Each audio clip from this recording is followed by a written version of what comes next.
Hello, everybody. I didn't yell this time. You didn't. Good job. Welcome to the SITREP podcast as we talk about historical wargaming, maybe some fantasy, maybe some sci-fi, whatever. It's a stew pot of gaming, tabletop gaming mostly.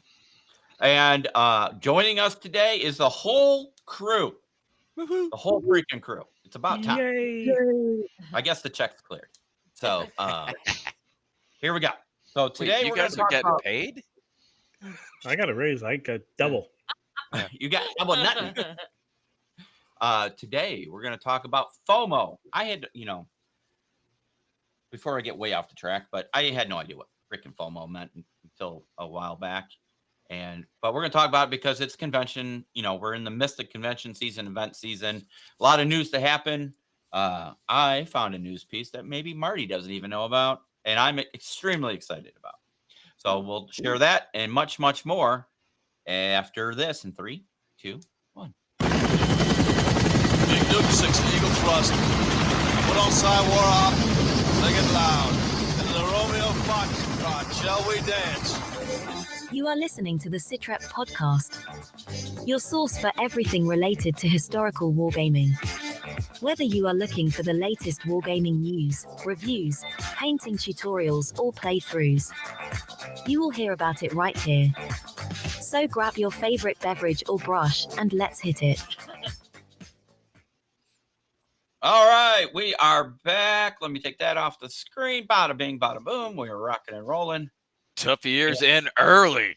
Man, And that's a she hot hit missed. right off the top. Yeah, and she missed out on Marty's technical difficulties. Don't worry, Tuffy. I got roasted for like 10 minutes before the show started. Well, welcome everybody to the show. I can't believe it's already been 2 weeks since the last one. It just seems like yesterday. Joining us in the upper left corner to me is Mr. Krutz. How are you, sir? Good morning. Good morning, everyone. And below me, off to the left, is Martin. Coming to you from a remote location. For those of you that are familiar with the area, I am at Big Rock Campground in Northern Illinois and hanging out in my trailer. So if you hear, I don't know, a bunch of noise that sounds like both my dogs losing their minds, that's because they're both in here with me. Also, my lovely bride is sitting across the table from me and will mock me during the entire show. Where is she? Let's see her. Let's get her on the internet. Don't do that, Donna will kill you. That check didn't clear.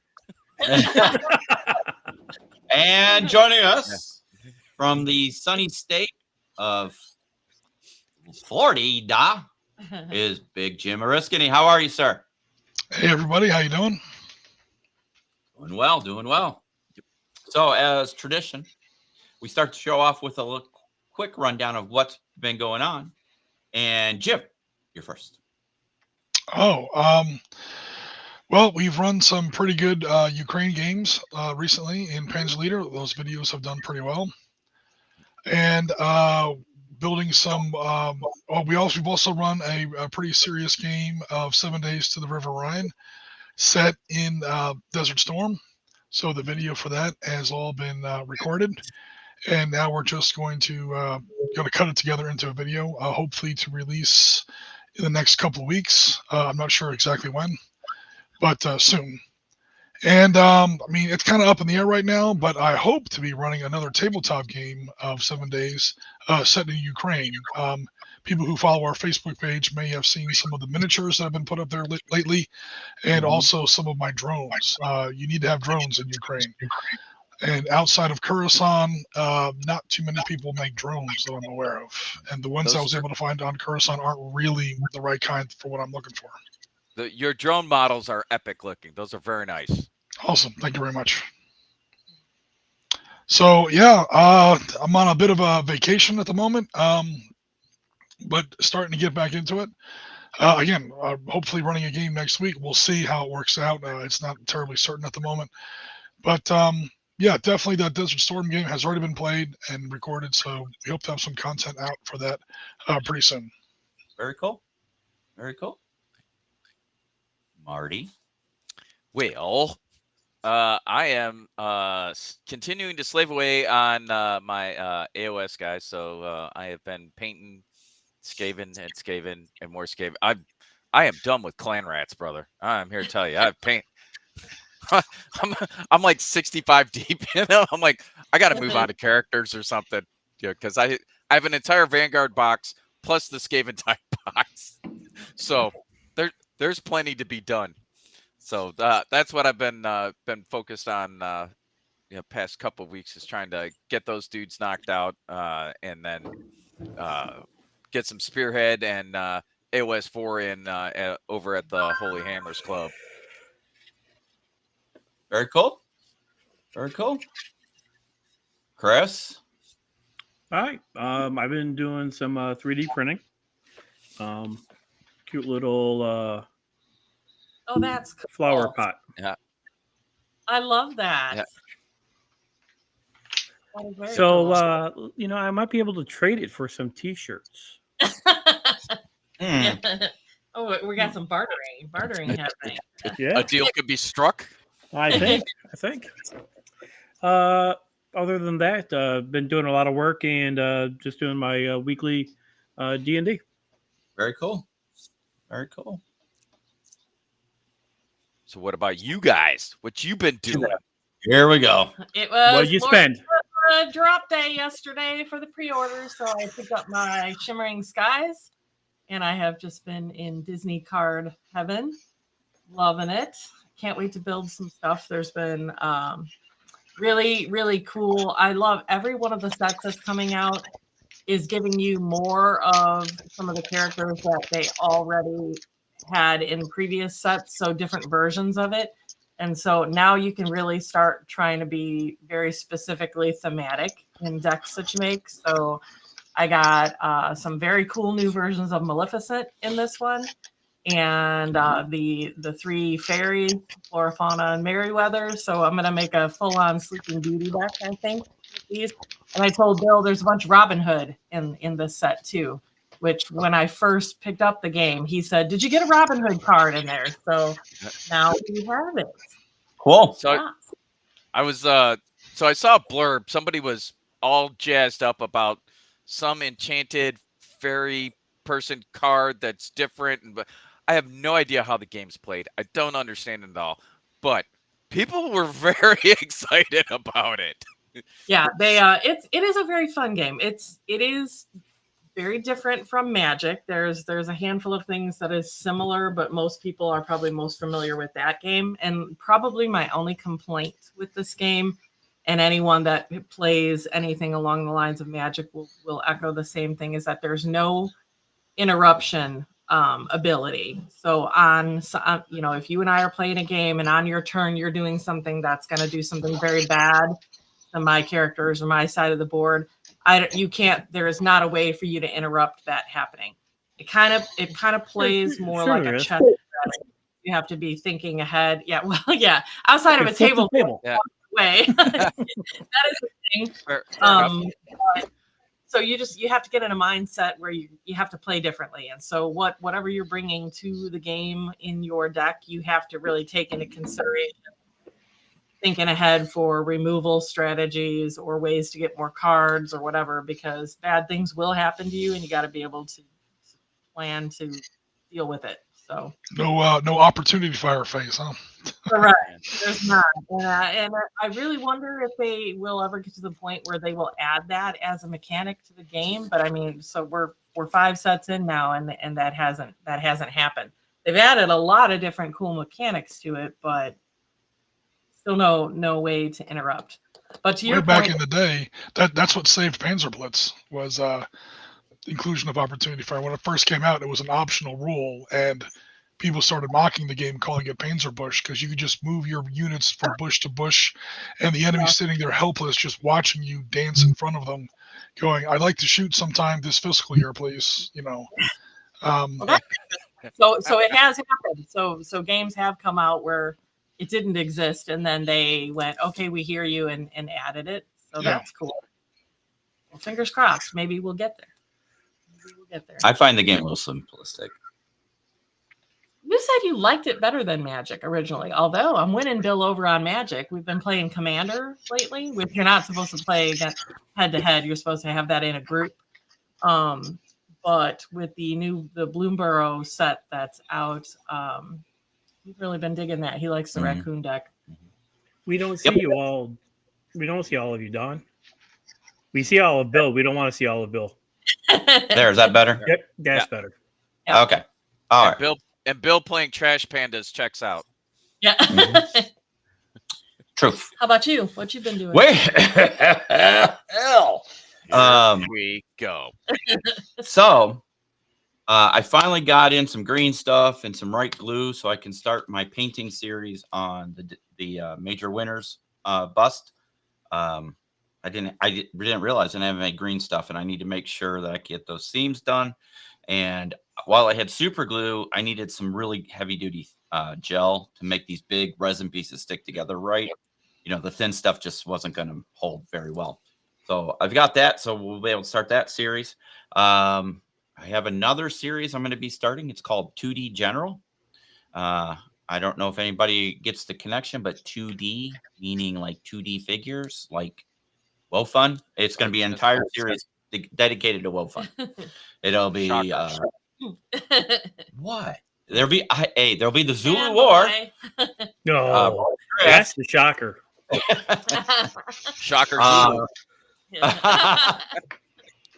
So we'll have that. There'll be some American Civil War. There'll be some War of Independence, or the Revolutionary War for us. We'll probably do some 7 Years War. I mean, they've got miniatures groups for. I mean, I'll probably even do the Alamo. So yeah. So I've got my list. I'm starting to order that stuff, and as it comes in, we'll do unboxings. And then all I have to do is just finish the bases if I want to. You don't have to. It's for visual purposes only. And then edge all the pieces because it's clear acrylic with printed on it, and people will take a black Sharpie and blacken the edges so it just provides depth or whatever. It just makes it look more finished. So what scale are you thinking for all of those? I don't know. I'm thinking 18. I mean, for cost savings, it's probably going to be the smaller scales because the 28s are a little expensive. But I might order one set in 28 just to see. I don't remember if my Zulu guys are in 28 or if they're in the smaller scale. I'll have to look that order up and check. Yeah, because you can get them in like a half dozen scales, right? You can get them in 10, 18, and 28, typically, depending on the set.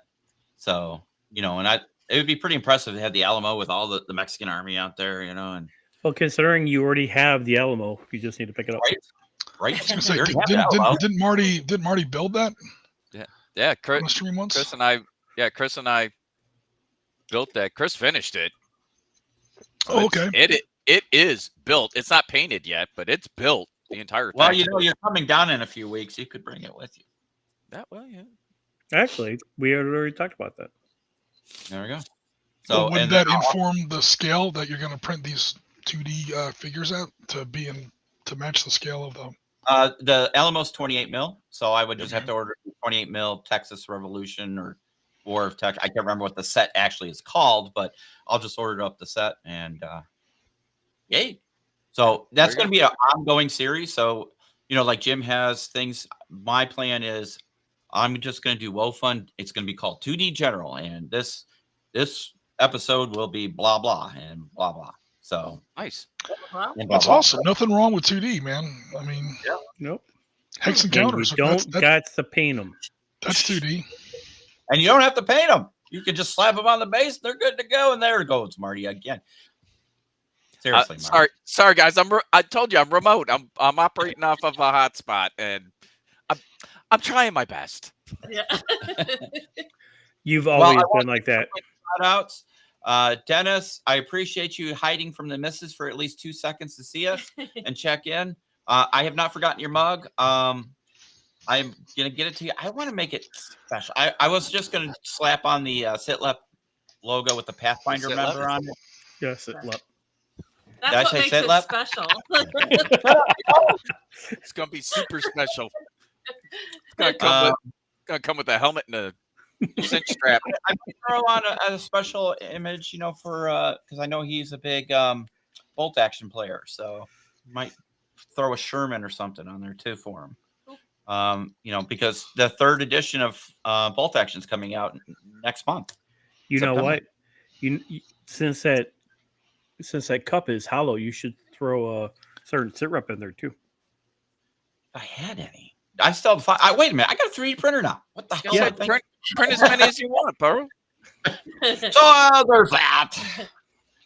So yeah, I'm looking forward to 2D General. I'm definitely looking forward to the video tomorrow for the painting. Tomorrow's will be just unboxing it, looking at the pieces, clean up, assembly, green stuff in, and I don't remember how fast is green stuff dry. Is it pretty quick? No, you're gonna want to give it like overnight.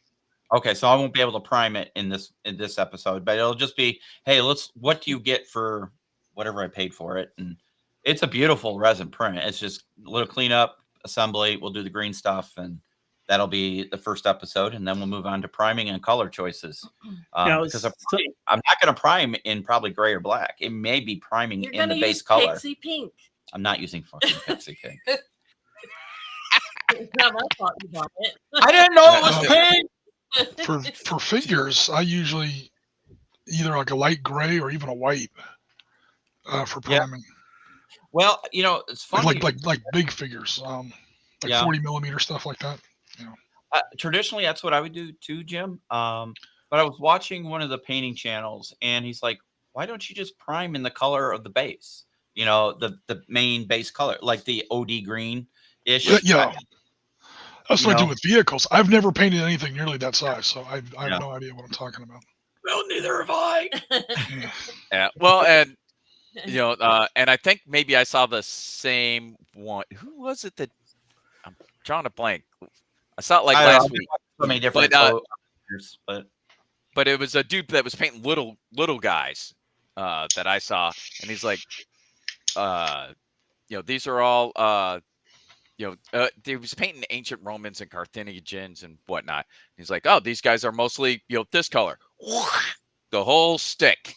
Yeah. and then he pick out the details. Yeah. For like epic size or, whatever. Yeah, for little stuff, I prime in black, and then I zenithal the first coat in the basic, if it's OD green or gray or whatever the basic color is. So I get at least some like free shadows. Yeah. Yep. But I don't know if that would work with a larger piece. I don't know. This I'm still Stingy. You are correct. It was Peachy I was watching. Yeah. So it's just like I said, this is the first time I've ever taken on a collector display piece. Previous to that, it's always been little miniatures, 28 millimeter scale. I did Bugman's Cafe miniature, but nothing to this scale, and it's very intimidating, to be honest with you. But 28 mil is intimidating to me because I'm a 6 mil, a 15 mil guy at the most, and once in a while I do 28s, and it's that alone is I can't even imagine doing the bigger stuff. Yeah, 1/16 scale. Yeah. Now, one thing that we learned from Michelle Farnsworth when we were taking her class on monsters, on painting monsters. Your first thing you need to do is name it. Yeah. Because then it becomes personal. I mean, I was going to say, I think his came named. It is personal. You understand what I'm saying. There's only so much liberty you can take with that one after. Historical piece, guy, I mean, it's like when I did Thor and Odin. Turns out one's Thor, one's Odin. Yeah. I'm just... It becomes more personal, though, especially if you have a short name. Right.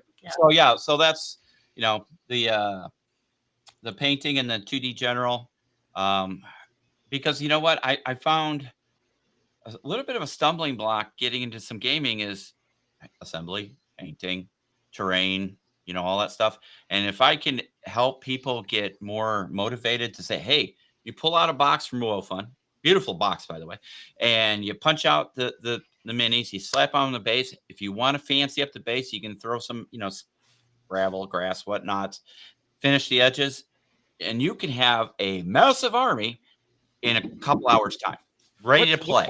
What kind of bases come with those? Is it acrylic bases MDF, as well? MDF. Okay. Yep.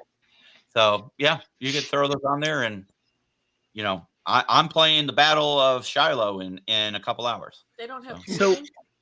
Interesting. If I remember correctly, for years, haven't I been getting grief on this channel about not wanting to get minis that had to be painted? No. No, you've been getting grief about having minis and not painting them. Oh, There's a difference here. I still have a nice stack of stuff I need to finish painting wise, but Yeah. sometimes I just want to play a damn game.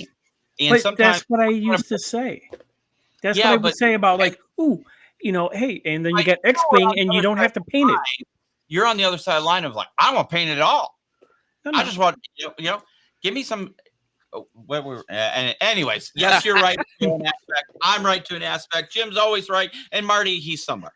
So there's that. Always Screen on the right. show. I was just gonna say, I mean, if you want to, play in the game, then yeah, let's see some active action reports on the channel. Yeah. Yeah. So Let's see some content. yeah. So there we go. Yeah. And just to keep things moving along, our Discord channel has been blowing up, and Jim, you've been talking to that guy now. There was a guy that was asking about Air War C21 and the tokens and the images. So I know you've been helping on that. So Discord's been blowing up. Another big thing that we were working on last week, I was taking meetings. So we are double booked for October for conventions. The same weekend, we're running 2 coverages on the same weekend.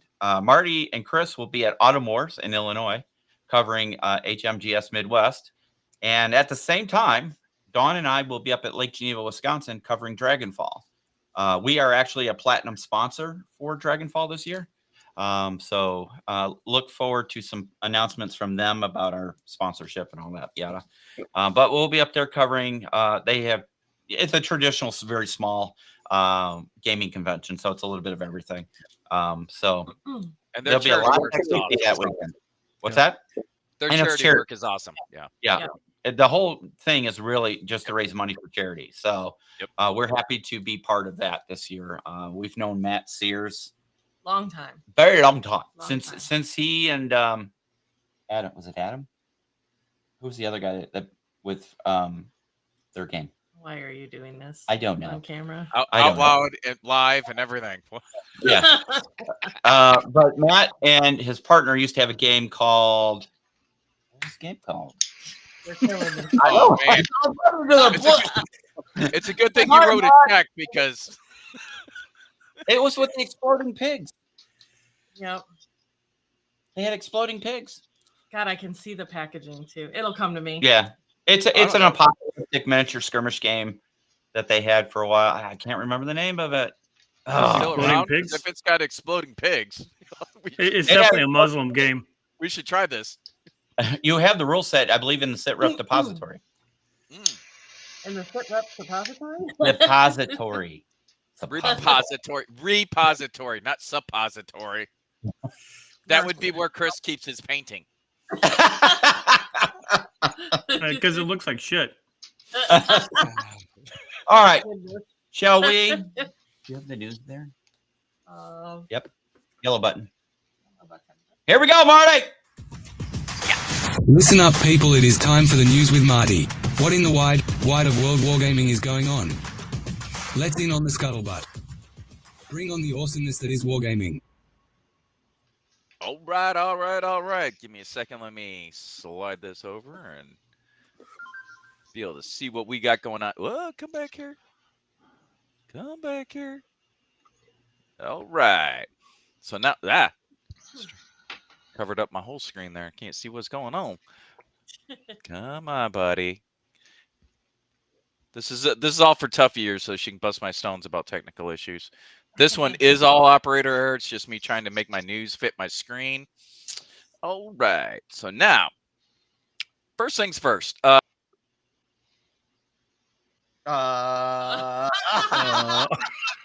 Perfect timing. Yeah. Well played. He couldn't have timed that better. Way to He go. goes Tuffy. He goes all in on the Yeah. tech issues for you. You know, that Marty guy. Oh no. Wow. Now- He's just putting that ammo in there Yep. himself. So yeah. Anyway, thanks for being on the show. With the Price is Right. Wah, wah, wah, wah. 100%. 100%. Oh, and here it comes. Thanks, Tuffy. All right, Marty. Hit the It news. took her long to say something because she was still laughing. Yeah. And you know what? Yeah, strap in, Tuffy, because it's gonna be a show. All right. So, anywho, as I was saying, the first little bit here, so I peruse various internet sources when I'm doing the research for the show, right? And Tabletop Gaming News is one of the ones that I came across, and I saw this the headline from Dan here. He's the guy that is currently the sole proprietor, I guess, of Tabletop Gaming News. And I'm like, the internet's dying. And so is Tabletop Gaming News. What's that mean? So he made a kind of interesting case about AI generated content that is really pushing out some of the smaller and mid-sized sites that provide news. And he brought up a good point, Dicebreaker, which was another site that I looked at, recently they shut down completely. So there's not a whole lot out there. I mean, on Tabletop, obviously huge still, but a lot of the smaller guys just don't get the traffic they used to because of what's going on with AI and the ability to optimize like just a Google search for some generic article out there. So Yeah. I thought that was interesting. He's got some good stuff. If you're into tabletop gaming, you like to check out the news, swing by. Just give him traffic. You don't have to buy anything. You don't have to donate anything. Just swing by his site and check it out, and hopefully he'll have enough traffic to keep going. This is a farmer in Norway that's doing this. Yeah, I mean the title's a little misleading because obviously the internet is not dying. It's just becoming more reliant on technology, AI. It still comes down to your SEOs. How you set up SEO for web searches. Sure. And to be honest with you, YouTube is a great tool for exposure. If you can keep active, but I don't disagree what he's saying, but I have to tame it down a little bit. Some of these sites that you're seeing going away, it's just a lot of work and people just don't want to do it anymore. Trust me, we know. We've been to that. Yeah. You fucking been to that. Yeah, because when Jim was doing it as well, I don't know if he was doing it to the level we were at one point, but when we were working for Beast of War as the U.S. correspondents, we literally wrote 5 articles a night every day, Monday through Friday, for them.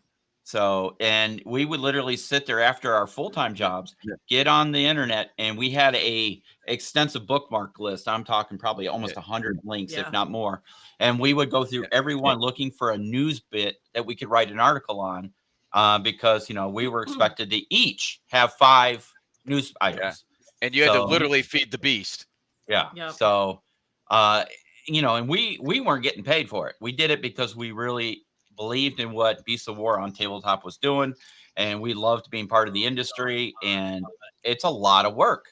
So, and Jim could tell you, when he did the big articles and big things for Beast of War, the big feature pieces, it's a ton of work, and they had a certain way they wanted things done. And there was times where like we sent over like game videos, demo videos, and they would get kicked back and say, no, that camera angle's not right. The lighting's not right. This doesn't look crisp, blah, blah. Do it again. And and I literally had a piece of tape on my editing monitor that said WWLD. What would Lloyd do?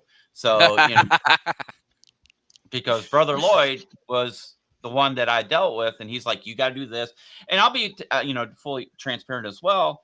There were several times that he got on live with us to help me set up lighting and camera. I mean, and it was like 2 a.m. for him.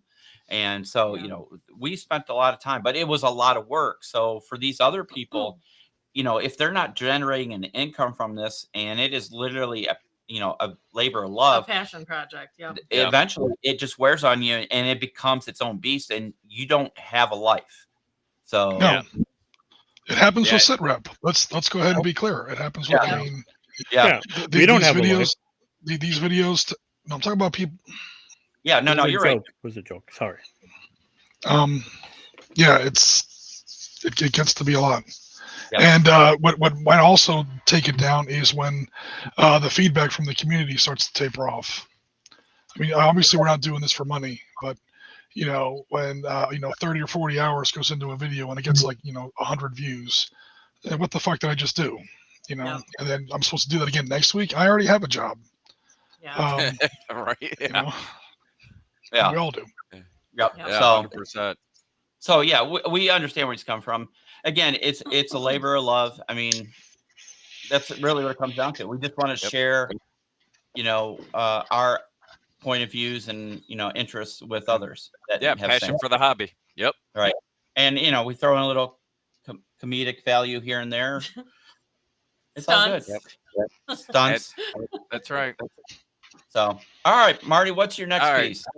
So our friends over at Footsore Miniatures, UK, there have pretty big news. So it's been 5 years since Gangs of Rome launched, and they got a whole new version 2 rulebook.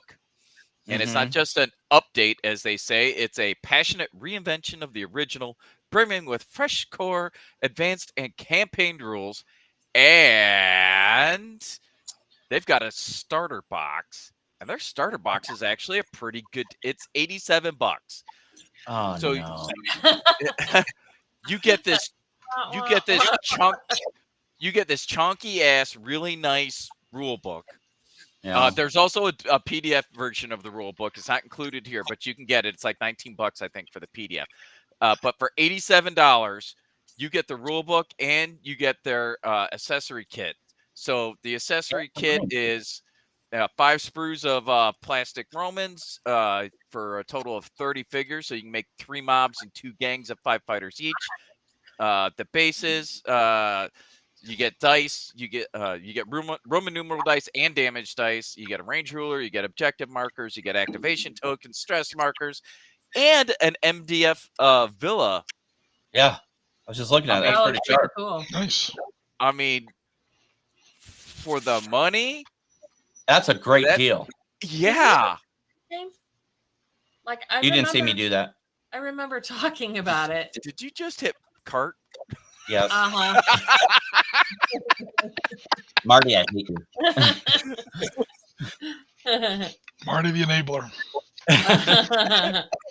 Hey, I'm just bringing the all news. You enablers. do with it as you wish. All right. Moving on. All right. Already talked to us. All right. We're going right to Paizo since you already talked Yeah. about starter bundle. Yep, I was gonna say. Speaking of revisions and revamping and whatnot, just released at Gen Con the new Pathfinder Player 2 core book. So we remember the OGL debacle, like what was that, 2 years ago now? Yep. Yeah. Well, Paizo did not take kindly to that, as they say. So they have dedicated themselves to getting away from it, and they published all their new stuff under the Open RPG Creative license. And this is the final book in the series that need to be updated and then republished under this license instead of the OGL. Very cool. You want to talk about a beefy book? This Joker's 320 pages. It's got a ton of stuff in there. It's $60 for the book, US. $59.99. You can get it on the Paizo web store, and they talk about all the good stuff that you can do it with it. It's fully remastered Pathfinder 2nd edition, as I said. So it's the final of 4 books. Yeah. It's got all the errata and rules updates, and it's got new additions from its past couple of years of the other books being out. So lots of good stuff in there. If you're into it, this is something that you should probably check out. So, That's cool. You know what I find interesting is this year was D&D's 50th anniversary. They just put out a new player's handbook, and Paizo at the same time is throwing out their new handbook. It's just interesting how all that time comes. Oh, for love of Peter. Hi, I'm back. Anyway, So go I'm ahead. sorry. I'm going to ask a really dumb question here. Pathfinder and D&D aren't related? Okay. So what happened was it rules 3.5 somewhere Yeah. in the 3 to 4 generation?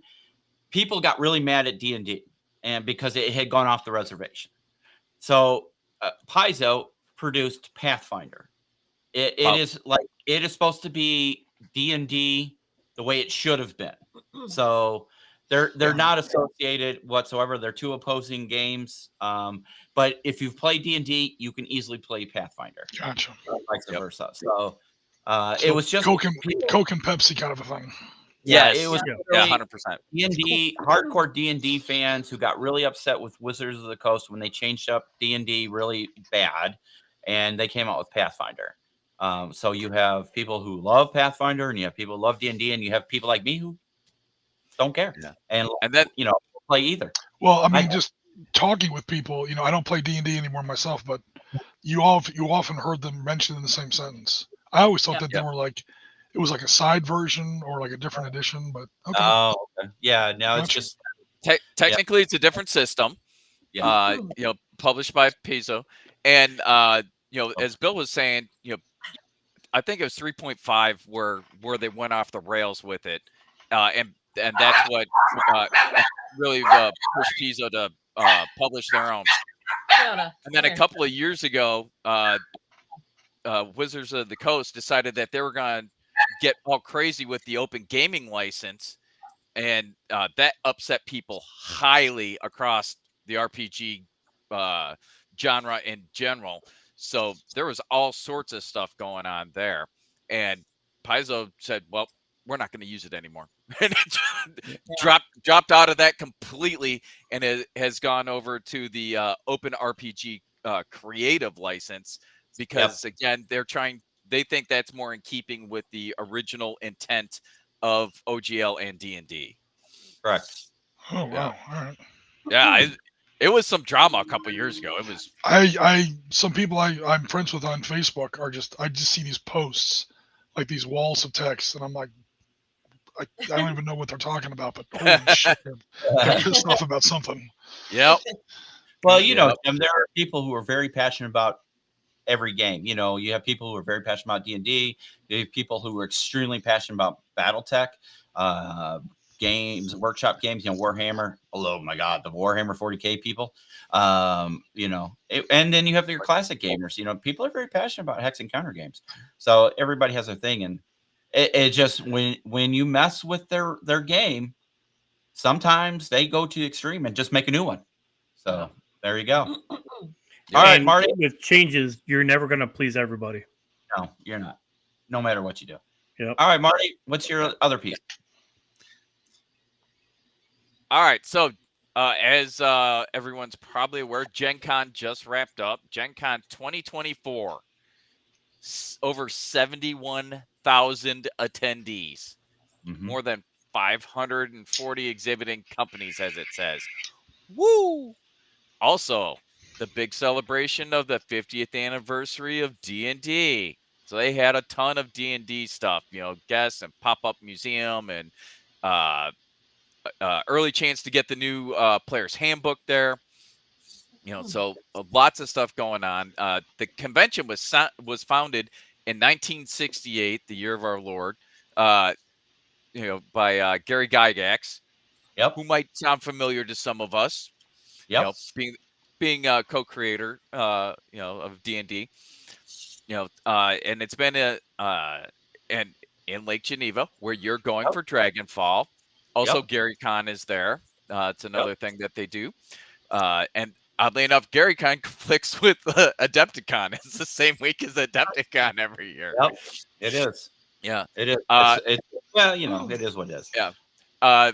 Gen Con's been in Indianapolis since 2003, and it will continue to be there for a while. They're already locked in for some stuff, but lots of stuff going on there. And one of the things I wanted to I'm not going to go over everything in Gen Con. One, I wasn't there. Two, we could do a whole summer series on the stuff that's at Gen Con. It's so big.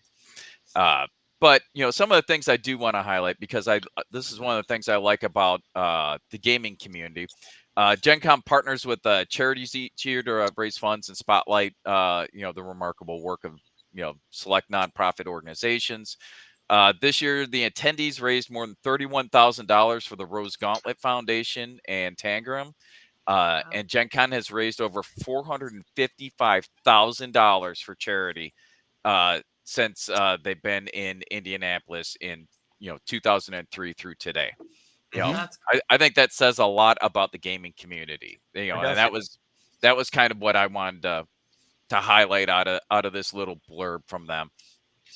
Gen Con next year, if you're interested, back in Indy, July 31st through August 3rd. It's going to be there. Like I said, they've got a contract through 2030. Badges for next year will go on sale in early 2025 sometime. If you're interested, gencon.com, stalk the webpage. It'll tell you when it's coming up. Yep. All right. My final little bit of news. Do you have more? I have one more, and I alluded to this at the beginning when Chris was trying to pop off about what he was doing. Hold on a minute. All right, go ahead. Because I have a piece of. Well, this is gonna be a joint story, if you will. I'm gonna do the intro, and I'm gonna let Chris finish it off, because locally to us, to Chris and I, Chris ran into the make sure I'm saying this right, Chris, the North American brand manager of Renegade Game Studio. No. Nope. I ran into Sean, one of the owners of Critical Grind, who had said that, and I North American sales manager for Renegade Games, lives like 6 blocks down from the store. Yeah. So Renegade Game Studio gonna be doing some events there. Yeah, they're the purveyor of such games as HeroScape, Axis and Allies, Transformers, G.I. Joe, Power Rangers, Lucidity. They've got, 100 games underneath them that they either have created or distribute for the brands. So we might have an opportunity to do a little something locally. Yep. That would be very cool. Cool. Yeah. So I was talking to Sean, and we were invited. I mentioned we do a podcast. He's like, well, why aren't you doing it here? Oh, there you go. Yeah. So Okay. we may be able to get some content out of them. Yeah. Awesome. Yeah. Very cool. All right. So now Mm-hmm. I hand it off to you, sir. All right. You guys ready? What you got to share? Let me just say, Middle Earth Yep. is not dead. Oh, Dun, dun, dun, dun, dun. Games Workshop announced this weekend a new edition of Middle Earth Strategy Battle Game is coming soon. Booyah, baby! Whoa! We don't I need did another not see the edition. I didn't see the actual announcement of it. I know that I've heard about it. It's been rumored. It's been spoken in hushed whispers. But now Yeah. I didn't see the actual announcement. Awesome. Yes. It is coming out because I don't know if you guys, the War of Rohirrim, if you knew that they just released some more minis, because the talk in the background was that they didn't have the license, or was running out. The license was going to be ending, and they weren't going to support it anymore, and they were just going to sell out stock. That basically Lord of the Rings, War of the Rings, Middle Earth Battles was going to come to an end. And then all of a sudden they dropped some brand new minis and an announcement of a new edition of the rule set. Nice. It is Of course. probably the most solid rule set that Games Workshop has. If you ask anybody who has played this game, it is the most solid set of rules that they have produced. That's because they only mess with it every 20 years. Right. So it plays good. It's smooth. It just, I am so excited, and people are going to go, well, why haven't you put it on the channel? Just get off my back, okay, people? But yes, for all you Middle Earth fans, it has shown new life, and it's very exciting. My only fear is, are they going to tweak the rules and not make it the best rule set anymore that they have? So legit. And Chris and I might be able to get a little something on there. We both got some Middle Earth armies. Yeah. Yep.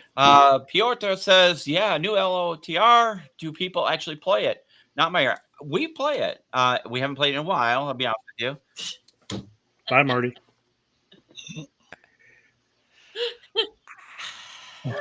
I'm in the jump talk. I don't know what to tell you.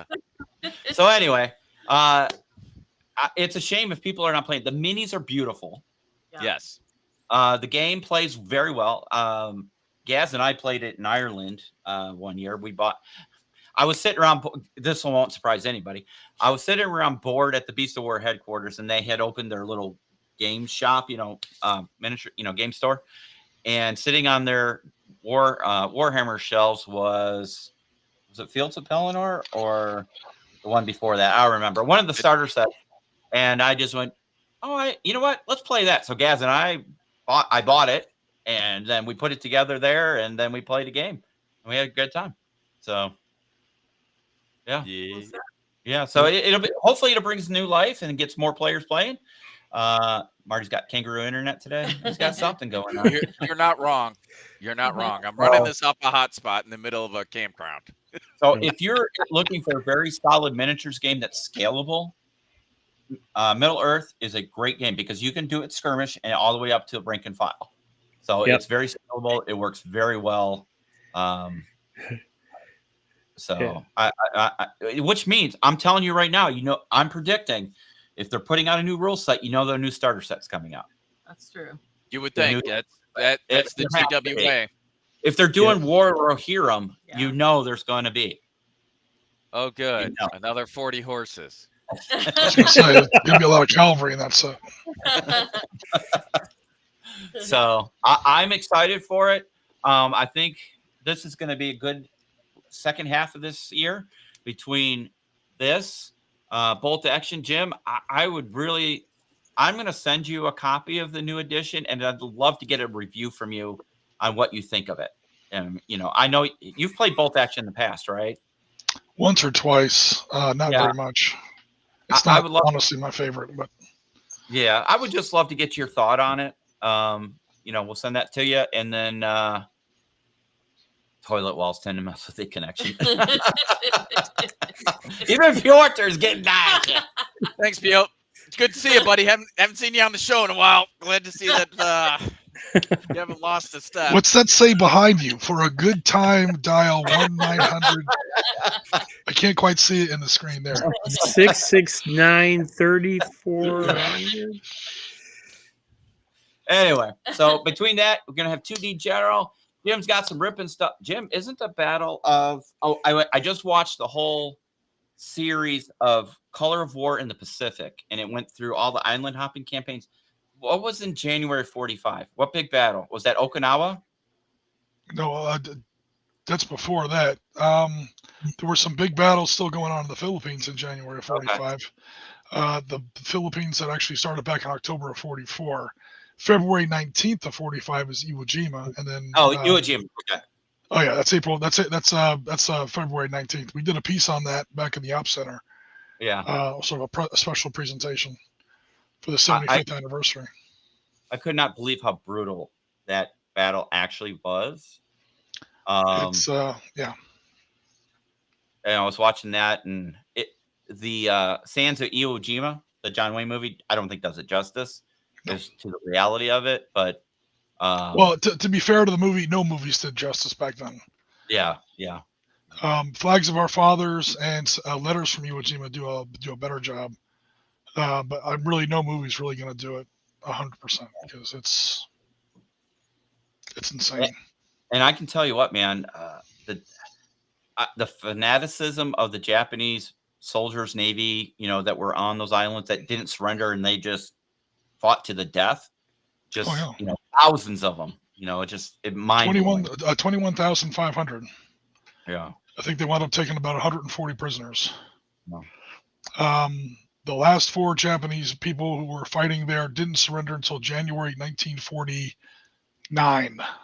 Wow, that's So crazy. yeah, it gives you an idea of what was going on there. 30% of the medals of honor won by the U.S. Marine Corps were won on Iwo Jima.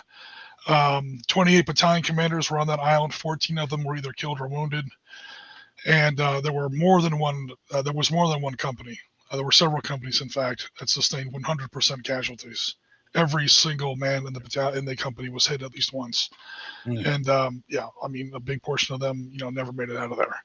Yeah. February 19th of 45 is still the bloodiest day in the history of the Marine Corps. Iwo Jima is easily the bloodiest battle in the history of the Marine Corps. It's it's definitely a rough one for sure. Well, respect to all of them, and I know we'll give it the respect it deserves on the channel.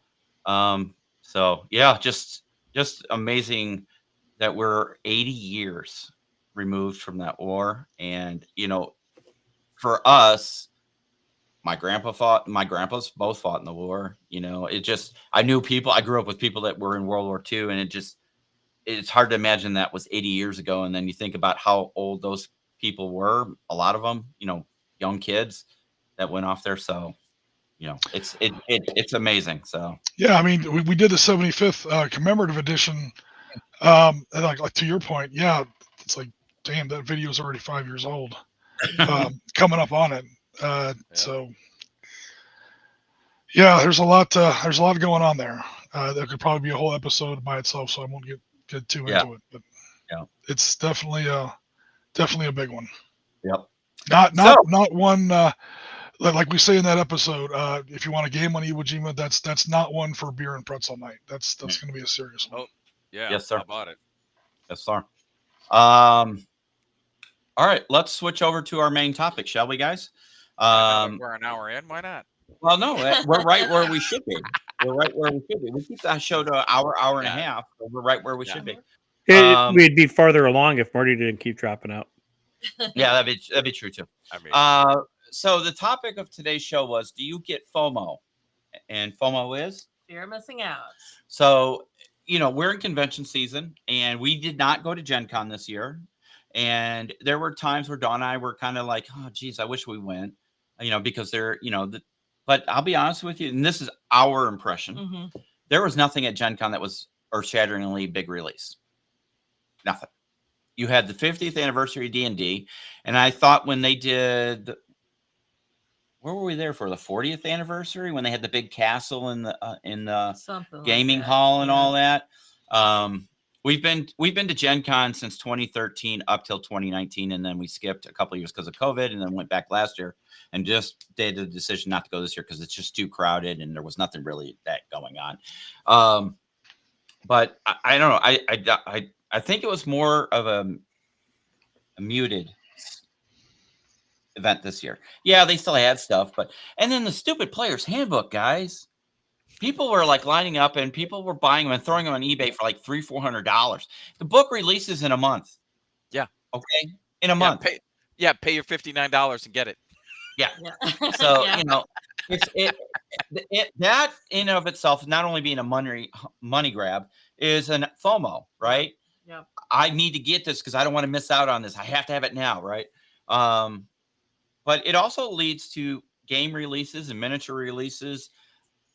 I think that's where some of the gaming companies get really good at is, got this before it's gone.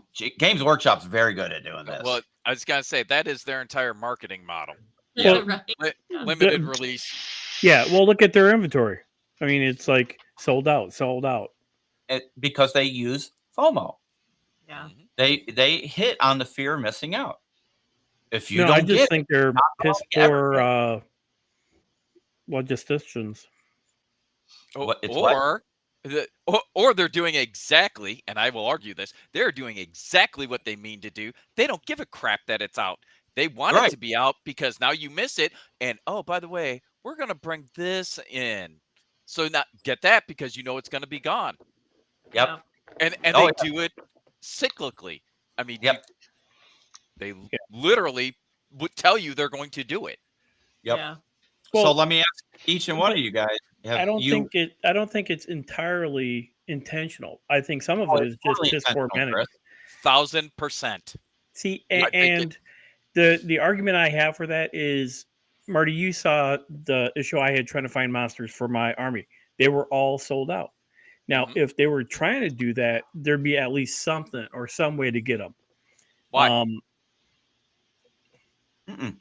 Is that No, They you're don't fear want you to missing buy out. the monsters. They want you to buy other shit. Hey, They Well, want then you it to would buy the have to be a whole whole new nother starter army. set. Yes, no. do that.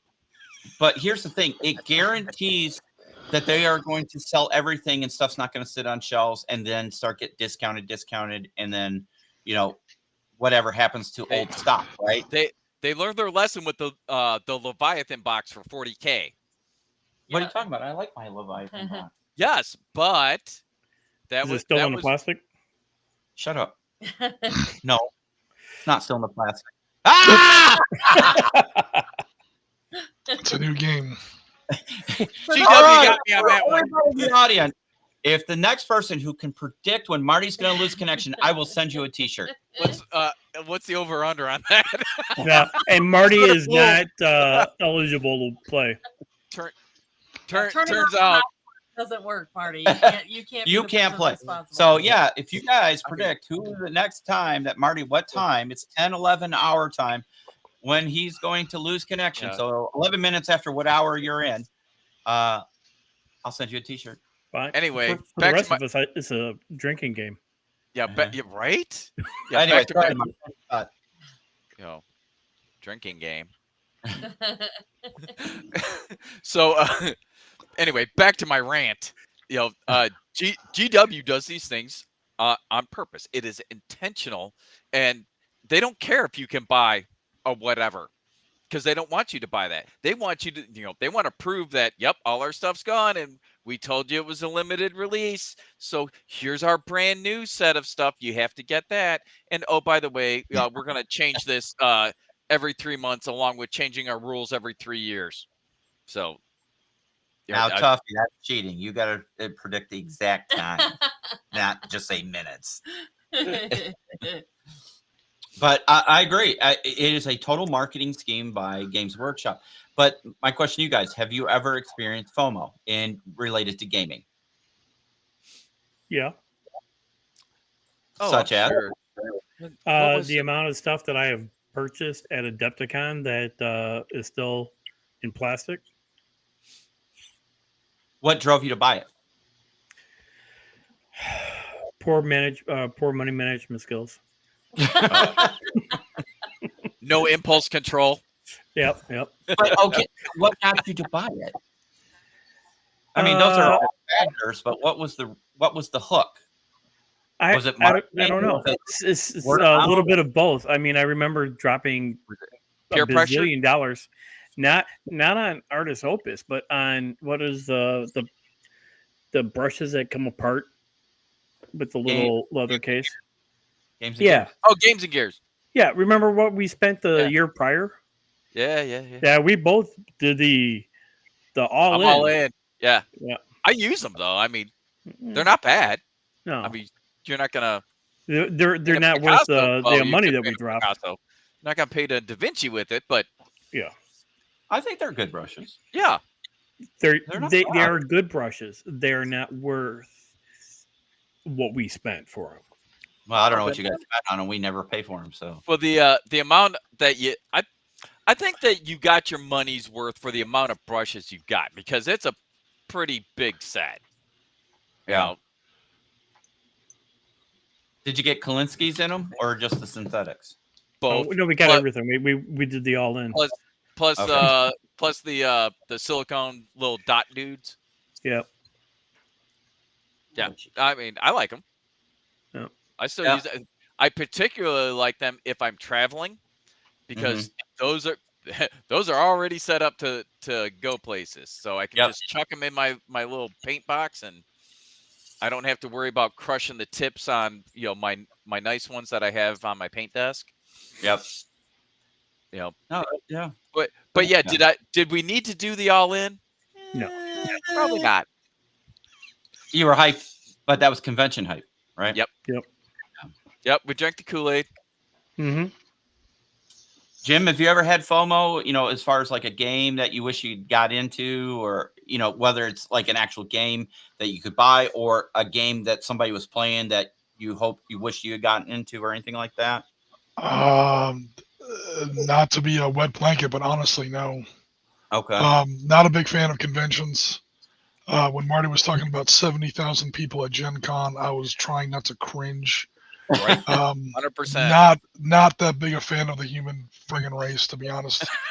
I don't like to be around that many people. I don't care what other people are playing.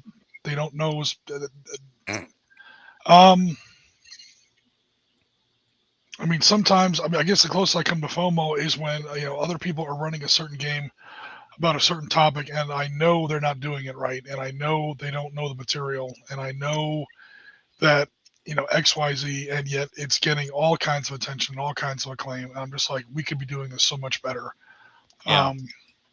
And stuff like that. That's probably the closest I come to any kind of FOMO. But other than that, when it comes to gaming, I mean, I know I always talk about the games I play are 50 years old.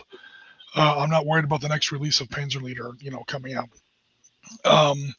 I do 7 Days to the River Rhine. That's probably the most recent game that I played. That came out a couple years ago. Actually, more than that, like maybe 5 years ago, from Great Escape Games. But other than that, yeah, I don't really get into new games. I don't buy miniatures that I don't need for a certain topic. Like, if we're going to do a certain battle, I have to go out and I have to buy those miniatures as part of a project. I don't like buy an army because, a website told me I had to have it. Mm-hmm. It's just, I don't know. It's just not really my thing. Okay. Well, yeah, I get FOMO. I'll be honest.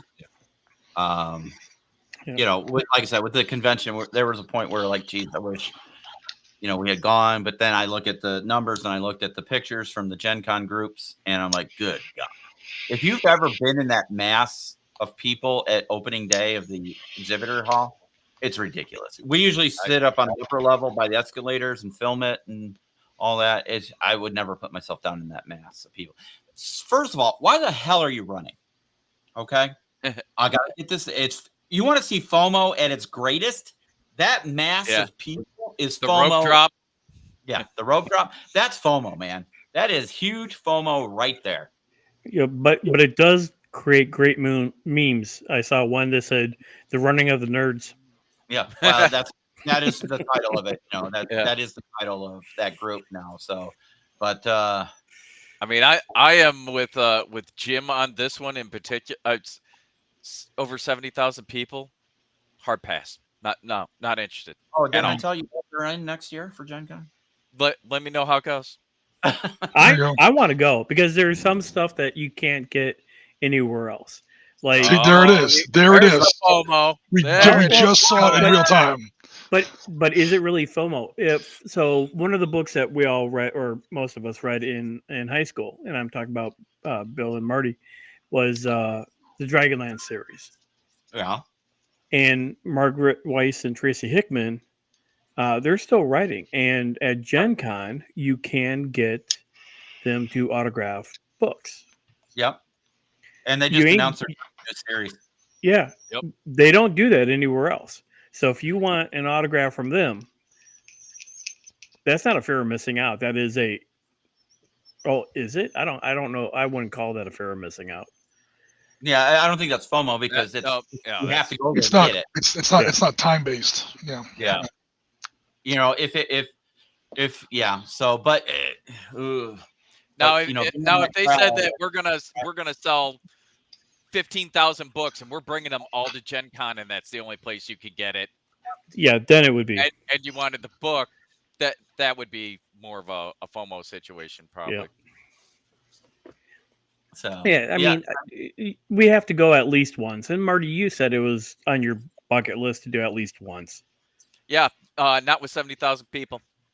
Well, it's never going to be less. I mean, those days are long gone, bud. You should have gone with me back in the 80s when I'll go to. Let's see, where was I? I wasn't around. Yeah, I went to Gen Con when it was still up in Wisconsin. It was a little smaller back then. Yeah, well, that seems to be a lot more my speed because I mean, Adepticon is enough for me, and that's 8,000, 10,000. Don't get me started on Adepticon. Mm-hmm. I'm still a little bitter on that one.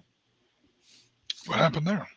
They I'm moved. sorry. You said not to get you started No. on it. I know. They moved, Jim. They They moved. changed Okay. locations. They're going to Milwaukee next year. They went across the border, Jim. Now I got to get a passport just to go to Cheesehead Land. Yeah, Oh no, they're behind the cheddar curtain. the cheddar curtain.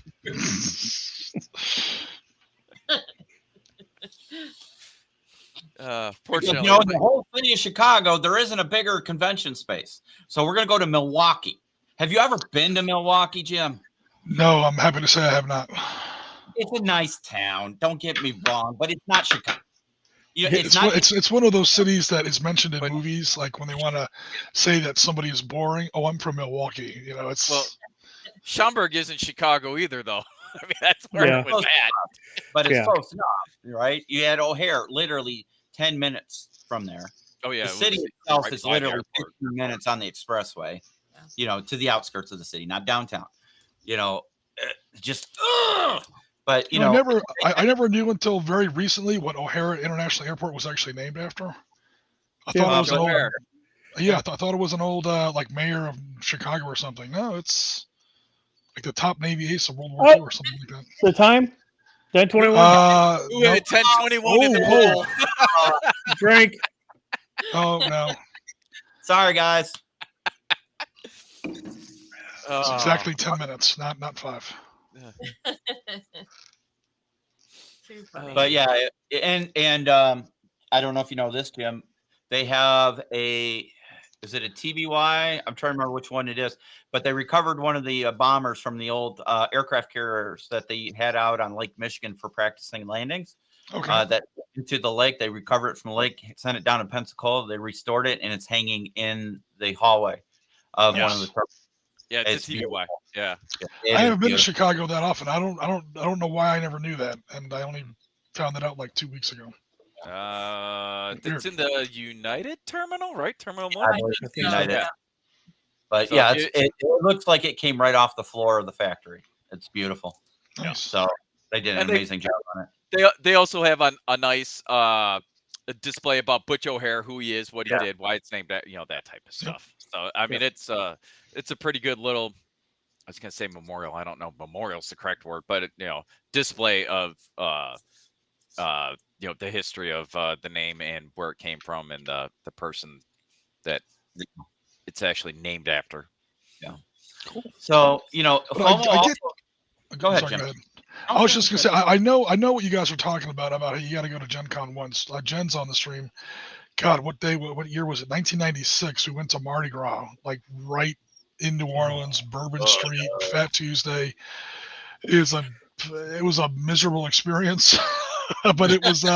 I'm still glad we did it, because that's like one of those things you got to do at least once.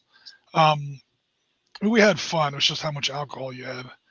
But Yeah. it was, I get it. I get why, something might be rough. But like my dad lives up near Daytona. We went to Bike Week once.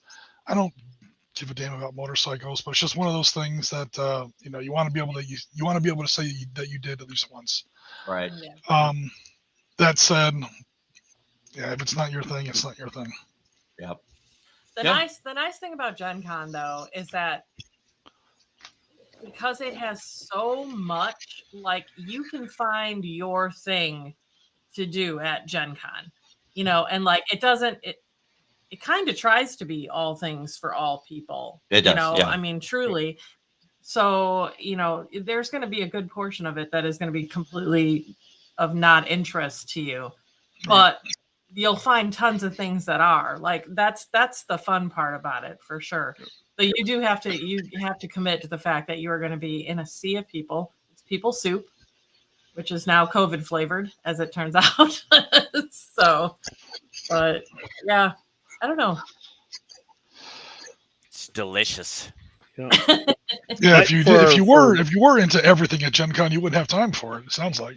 Yeah, no, there's no way. I mean, Oh. they had HMGS actually ran tables and games there this year. Yep. So there was a lot of historical gaming going on, and I know that there's several of the publishers of historical games in the exhibitors hall. Mhm. So we've talked to them in the past. So Yep. yeah, there is definitely a little bit of everything. Whether you're doing tabletop games, miniature games, card games, whatever, role playing games, weirdo stuff. I'm just being facetious, but if you're into different cosplay thingies. Oh, really, Marty? That's a surprise. He shouldn't have got lucky. He's you're already in the stall. He's already in the bathroom. Why can't he just go? But yeah, I mean, you do have to go to Gen Con at least once if you're into gaming and you want to try. I mean, some people just have no interest in going to conventions, and that's totally fine. That's absolutely. Absolutely. You like Historicon, didn't you? Like Historicon, Jim? I can't remember Historicon. It's one long bloody smear. I was there 4 days. I think I got 4 hours of sleep. Oh. But yeah, Historicon was. Then again, from what I hear, I'm not a convention expert. Clearly, Historicon is a little different than a lot of other conventions, as far as how it's set up and like its participation. It's not just a huge vendor hall. Like I would never go to Salute. You couldn't pay me to go. I've been offered pay to go to Salute, hard pass. No. First of all, it's like the most expensive city in the world, number one. And number two, it's only a day. And number three, it's literally just people selling things. I mean, okay, there's a few demo tables here and there, but, it's definitely, that's its own interesting beast for sure, because it like you said, there you can play a little bit of things, like, and by play I mean dabble in it, just a demo, not that's not events specific. Historicon is like sure. All right, two-thirds to three-quarters just tables with things. Anybody can join, and you go ahead and start playing. I'm sorry, go ahead. Raise your hand, Marty. Sorry. No, I get it. I don't know. Either it's your thing, it's not your thing. It's no big deal. I mean, the nice thing about gaming is there's so many avenues. Whether you play solo play, you can play, with just one other person, multiple people. Go to game stores. You can do it online. You could do it at conventions. It's just whatever you like to do. So I mean, one of my favorite things from Gen Con in our trips there was I got demo tickets to do a demo of Mage Wars.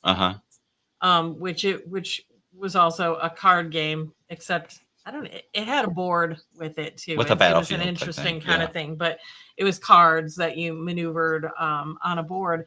And I sat down, and it's rows and rows of tables. And I sat down at this table, and you get some random person, to play against. And the person that sits down across from me, he goes, "Hey, I don't know if you know me, but I'm Red Ben from." Oh, I remember him. I was like, "No shit." There's a blast from the past. I get to play. It was awesome. That was. What also happened? We're gonna go there. Famous people visit Gen Con, and other people think they see famous people that they actually. It's like what was that Bruce Willis movie? I See Dead People. Yes. So somebody saw a famous person, goes, "Hey, that looks just like." Going to conventions, it's a little trippy. People rolling up on you. It's happened to me a couple times. Actually, a lot of times at Historicon, people roll up on me like, "Oh my God, how you doing?" Like I know this person. I'm like, "Hi." You're like trying to be polite because they see your face, you don't see theirs, and then they explain, "Oh, I'm game user 6969 or whatever." Not even a name. Some random gibber of numbers. And I'm like, "Oh, okay, I'd recognize that handle, but." Okay, cool. Yeah, you get a little taste of celebrity, don't you? Yep. People come up to, "Hey, I saw you." And I'm like, "Oh, cool, man. Cool." I was buying a slice of pizza at Historicon. I was buying pizza at Historicon. I went to order the pizza. I was like, "Yeah, let me get a pepperoni with extra cheese." I'm like giving the guy my change. The guy behind me says, "I know that voice. That horrible, raspy, nasty voice. You do SITREP podcast, don't you?" I'm like, "Oh God." Yes, that's me. Yeah. That's great. Well, one good thing about the conventions, though, there's a ton of people, but that's the only way you're going to get 540 companies, right? That was the share 540 companies. But a lot of those companies you're going to see stuff that you didn't know was out there, and there's so many things out and about. You're not going to know. Yep. Yep. But so for 2025, we'll probably pick up the convention pace a little bit. We'll have. Can we plan ahead a little bit better? Yeah. Yeah. Let's- Oh, Historicon wasn't our Not fault. from us. I know. I was No. gonna- That wasn't our fault. They let us No, know, I what, know, like I know, I 11 know. days ahead of time or something? yeah. Yeah. But by the way, HMGS, we're down for it. Let's talk now. Yes. Yeah. And we got NashCon coming up in Next 2 weekend. weekends. Next week, Next- right? Oh, is Yeah. it 2 weeks? Next Yeah. weekend, Yeah, next when I weekend. come back. Yep. Yeah. So, Steve's going to be Um, down there. Yep. so Dawn and I, depending on if Dawn gets back from Florida, I come back Friday. okay, we'll probably shoot down there on Saturday and check out NashCon. I'm going to reach out to because I didn't realize it was an HMGS event. It's run by HMGS South Midwest or something like that. So one of the yeah. chapters. So I'm going to reach out to them and say, hey, we're going to come down to coverage. Is there anything I need to do to let you guys do heads up? But yeah, I mean, I'm looking forward to it because our friends from Miniature Building Authority are going to be there. Phalanx Consortium are going to be there. We might see Steve Herner. He said he's going to be there, and so Doesn't- we'll see a lot of people.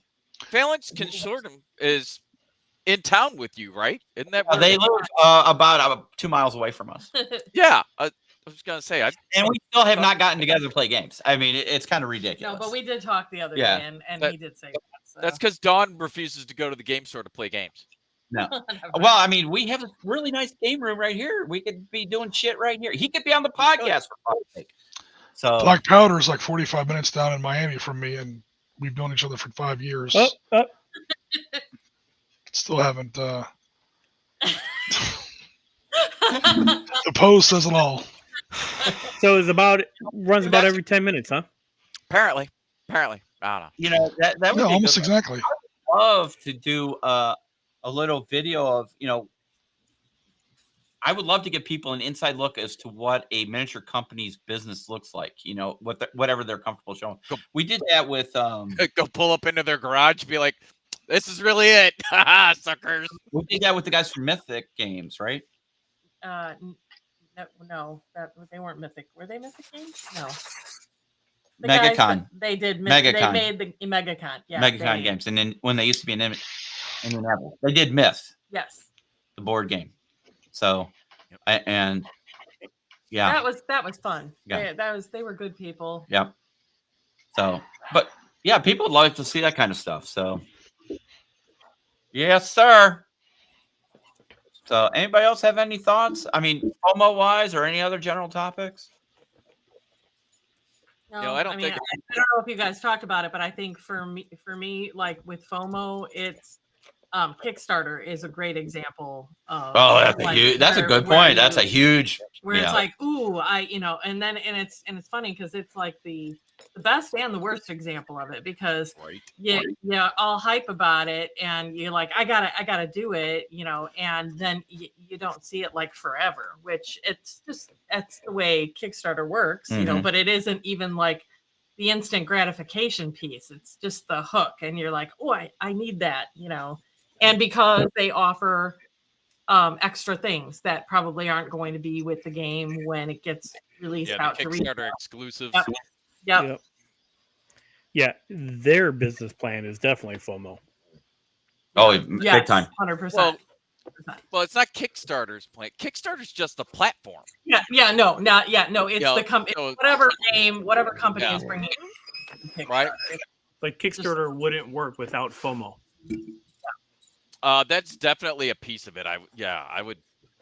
I don't know. I would say it wouldn't work without it, but that is certainly a component of it Well, that's what gets you the big Uh-huh. dollar amounts. Yeah. because that's It's how the the phone. companies use it. That's how Kingdom Death got $1 million+ dollars. I think they were the first game that would go over $1 million in pledges. And other things. So, yeah. Yeah, or the Wormwood guys with their gaming tables. Yep. Yeah. They're still trying to fulfill orders. Yep. Yeah. Crazy. Cool. So, all right. Well, you know what? Unless anybody else has anything else, we're coming up to that time anyway. So, we're going to head on out. And we want to thank everybody in the audience for joining us today. Again, go ahead, Marty. I was gonna say I'll apologize for my spotty connection while I'm operating from the jump talk here. Yep. So, we're going to say adios, amigos and amigas. And then, look for the part 1 of the major winners, bust, build, paint tomorrow. And then I got to start working on 2D General. How many parts is that going to be, do you think? Jim, I will work around your schedule. I have no qualms about that. So if you got stuff you want to get out because of anniversary times and stuff, I'll work around it. I was actually kind of hoping just the opposite. I want to see how long my vacation lasts. How long? I see at least 4, if not 5 episodes. Okay, that sounds great. Okay. So you know what? Take the month Jim of August reaches off. for a cocktail. Take the month of August off. You gotta twist my arm. There you go. Yeah. So yeah, do that because, like I said, between the paint, major winners, and 2D General, I'll have enough content. We'll start getting some good content out there, and rocking and rolling. So, and then we don't want the community to get tired of me. right. Well, they're gonna start. Jim, I'm gonna be honest with you.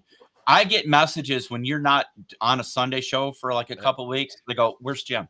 Is Jim okay?" You're like, you, but where's Jim? Yeah. All right. Well, we're announcing now. I'm gonna be out for like another couple weeks. So is this kind of like what happens with Amazon? If they don't hear from you for a couple of days, they do a welfare check. Heck yes. Yeah. What's your oohing about? Yeah, I gotta find 2 seconds. I was gonna say, sounds like Bill suddenly FOMO'd. Something. I'm trying to remember the name of that website. Oh, that website. Reference to. So I also found another something to get me in trouble. I was watching another YouTuber video on Lord of the Rings, and he has links to a website that does Lord of the Rings in epic scale. And it's all 3D printed stuff. And yeah, I can see some. Is it STLs or physical models? STLs. You got to get those giant, those giant elephant-looking things from the third movie. Elephants. It's 6 mil. That's going to be like. Yeah. So why go weapon scale? Just do the Zorpazorp thing and get a small auditorium. No. Yeah, just go ahead and start using that tennis court as your playing surface. I like epic scale stuff. Yeah. So I have your Lord of the Rings epic, by the way. Do you really? Battle of 5 Armies. 5 Armies. Yeah. Yeah, that's kind of a collector's item, dude. Mm-hmm. That's why I took it instead of you selling it to whomever when you downsized and moved. Yeah. So yeah. So we might do some Lord of the Rings stuff because I do love the Lord of the Ring. So anyways, guys, thank you so much for joining us on the show. I want to thank everybody who commented and participated in the conversation. Jen, and of course, Tuffy Ears and Piotr and Dennis and everybody else. And we missing a couple of our other regulars, but it's the summer. People got stuff to do. Mm-hmm. But we hope to see you soon. And I will see you on the screen tomorrow in part 1. And Don, any final words? No. Chris? Nope. Marty? Bye, can Dios. Jim? Sounds like we're rounds complete. All right, sir. With that, we will head on out of the show. Thank you very much, guys, and take care. Bye-bye. Bye-bye. You have been listening to the SITREP podcast. We hope you have enjoyed the show. Make sure you like and subscribe to all of our channels on Facebook, YouTube, Twitter. It's our music. It's our outro music. Join us every other weekend for a new episode of the podcast. And don't forget our other programming on Wednesday.